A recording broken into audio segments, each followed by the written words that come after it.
He's done talks before, he's a fantastic speaker, and his name is Mike Wallis.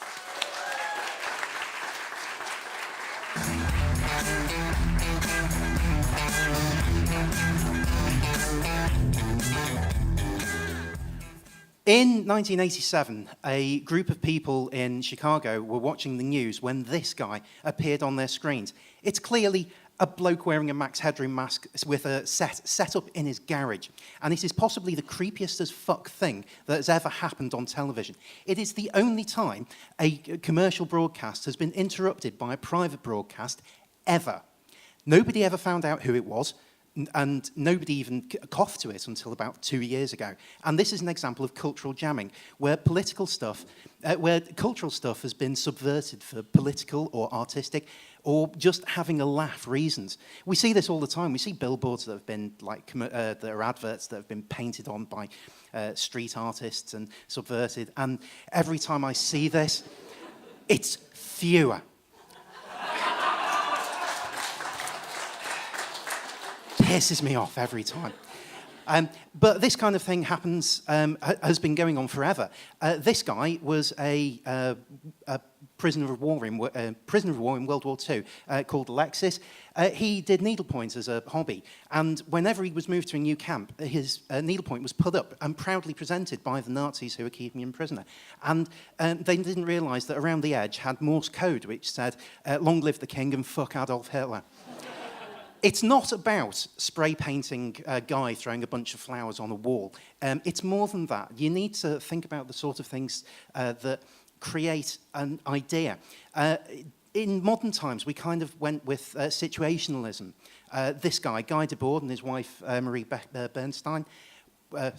Bernstein, created a company called Situation International, where they tried to change, they were concerned about how people were being spoon-fed things, and experiences were being taken over by commercialism and passive entertainment consumption. And what they tried to do was get people to create their own spectacles, their own ideas, which leads us to this thing, the modern phenomenon of the flash mob, which is a totally unique thing that's mediated through social media and Twitter and Facebook. And people, there was a monumental one in Millennium Square, which is why we don't have fountains in Millennium Square anymore, unfortunately. It's a monumental water fight. Unfortunately, these things get leapt on by ad agents and get subverted for selling fucking mobile phones. And the idea becomes perverted in a way, which goes totally against the idea of situationalism, where you need to create your own experiences and live life rather than just passively consume it. So, yes, creative thing that's subverts. Right, so this leads us into the idea of the meme. We've already had Richard Dawkins. Richard Dawkins is a cock, by the way. He's a thoroughly unpleasant person. His ideas are perfectly okay. They're great ideas. But he came up with the idea of the meme. We've already had that definition tonight. But the meme is a cultural idea, which means that we can have a conversation between somebody from John O'Groats and Land's End and actually have some shared cultural references. These days, it's mostly about kids' TV and cats playing pianos. But memetics are an idea that can be subverted quite happily. We've got these groups, like the Yes Men, or these guys, the Gorilla Girls.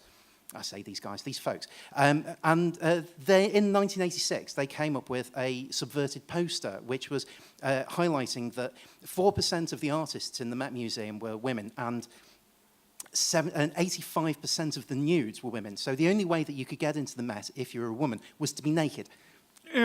This is terrible things. Feminists love subverting culture, by the way.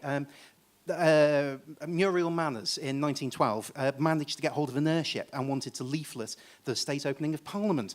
She failed because they didn't really have good weather reports at the time, and her flight path took her way out of the road. But it still got the news for at the time, which leads me on to Menwith Hill. If you don't know RAF Menwith, it's a listening station. It's part of a network called Echelon. It's run by the Americans, and it's out near Pateley Bridge. In 1999, a comedian called Mark Thomas realised that there were no-fly restrictions over this base.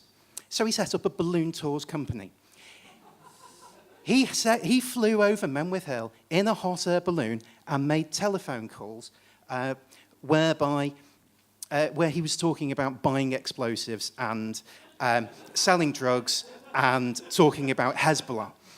right? And he's on his mobile phone, and he very, very nearly got arrested because they ran out of gas and very nearly landed inside the compound. Anyway, the point is this. If you see a cultural reference that you think could be subverted for political reasons, artistic reasons, or just for kicks and giggles, do it. Because it's much better than just passively consuming what we're fed. Thank you very much.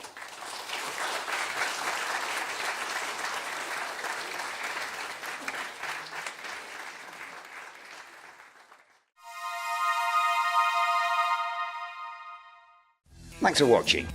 If you enjoyed this video, you can see others on the Bettakultcha YouTube channel. Subscribe now and you'll be notified when new ones are uploaded.